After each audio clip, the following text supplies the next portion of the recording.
Alors, je vous ai montré que sur la machine à calculer, vous aviez une touche qui permet de calculer sinus, cosinus, tangente. Il n'y a pas de touche pour la cotangente parce que c'est l'inverse de la tangente. Donc, on fait 1 sur, et puis ça nous donne la cotangente. Mais sur votre machine à calculer, vous avez aussi, si on regarde ici, vous avez ici en jaune sin-1, cos-1 et tan-1. Alors, ces différentes touches qu'on obtient en faisant le 2ND, ça permet quoi?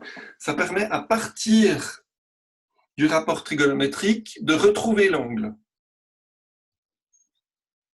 Si je vous dis le cosinus de l'angle vaut 0,9, vous pouvez retrouver l'angle qui correspond. Alors, on appelle ça l'arc sinus, l'arc cosinus et l'arc tangente. Donc, c'est noté sin-1, cos-1 et tan-1 sur votre machine à calculer. Alors, à quoi ça sert? On le verra un petit peu plus dans le prochain chapitre. On va faire des résolutions de triangles. Mais si j'ai un triangle rectangle avec les mesures qui me sont données là,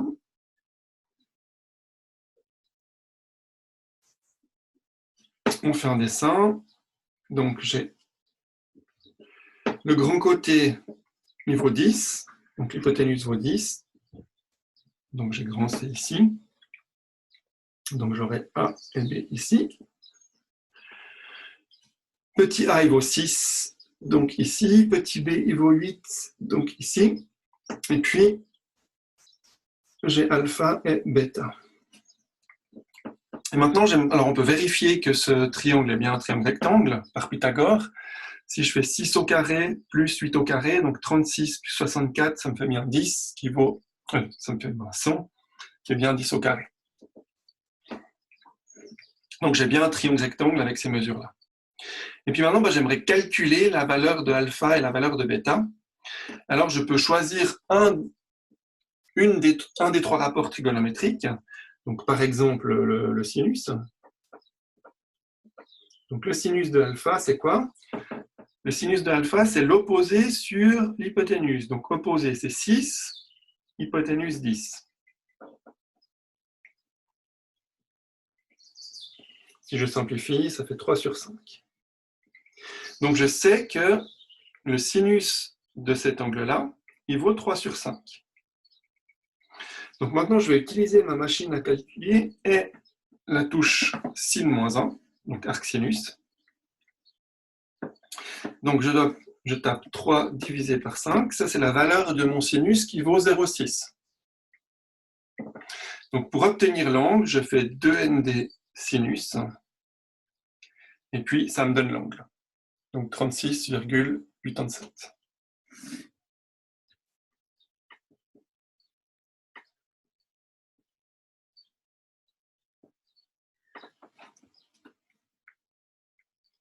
Au niveau de la rédaction, ce qui est important, c'est que ici, ce n'est pas une égalité. 3 sur 5, ce n'est pas égal à 36,87. Si vous voulez mettre une égalité, vous pouvez mettre alpha est égal à arc sinus de 3 sur 5, qui vaudra 36,87. Si vous voulez écrire quelque chose, écrivez arc sinus de 3 sur 5, mais pas autre chose. Puis maintenant, si on veut faire la même chose pour l'angle bêta, on fait le sinus de bêta. Bon, là, je vais utiliser le sinus, je pourrais utiliser le cos ou la tangente, c'est égal. Donc, pour l'angle bêta, donc sinus, c'est l'opposé sur l'hypoténuse, donc c'est 8 sur 10.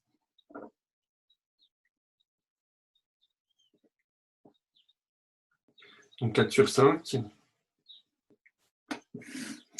Donc je fais 4 sur 5, 2ND sinus, et ça va donner 53,13.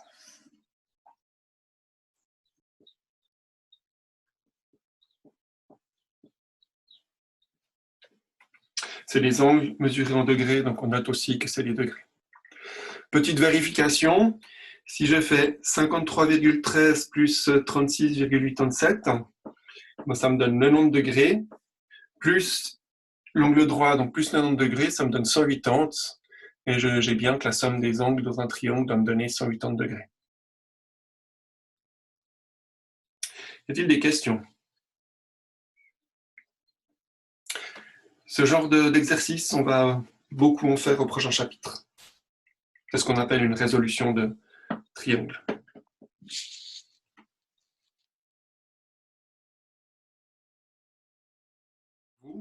C'est les propriétés principales des rapports trigonométriques. Alors déjà, le cosinus et le sinus, c'est toujours compris entre -1 et 1. Dans un premier temps, ça sera toujours compris entre 0 et 1.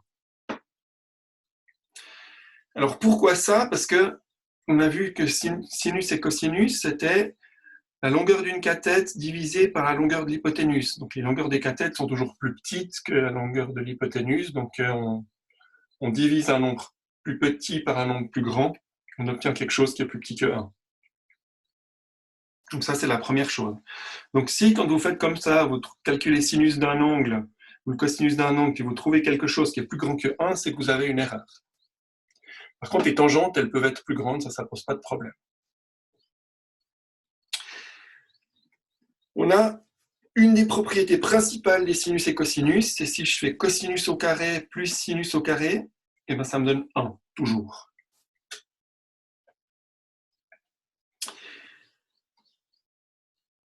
Si je fais le sinus divisé par le cosinus, ça me donne la tangente. Et puis la cotangente, c'est 1 sur la tangente. Alors pour le point 1, je vous ai déjà expliqué pourquoi. Et puis pour le point 2, 3 et 4, en fait, tout réside là-dedans. Et puis après, je m'arrête là. C'est que si je prends un triangle rectangle qui a comme hypoténuse de valeur 1, et bien en fait, le côté opposé de l'angle, il vaut exactement le sinus, et puis le côté adjacent, il vaut toujours le cosinus. Pourquoi? Parce que j'ai que... Donc ça c'est le côté A, et ça c'est le côté B. Et bien si je calcule le sinus de l'angle, c'est l'opposé sur l'adjacent. Donc c'est A divisé par 1. A divisé par 1, ça fait A. Donc ça veut dire que le côté A, il vaut sinus d'alpha. Et puis la même chose pour l'autre. Le cosinus de alpha, c'est l'adjacent sur l'hypoténuse, donc c'est B sur 1. Puis B sur 1, ça vaut B. Donc le côté B, il vaut cosinus.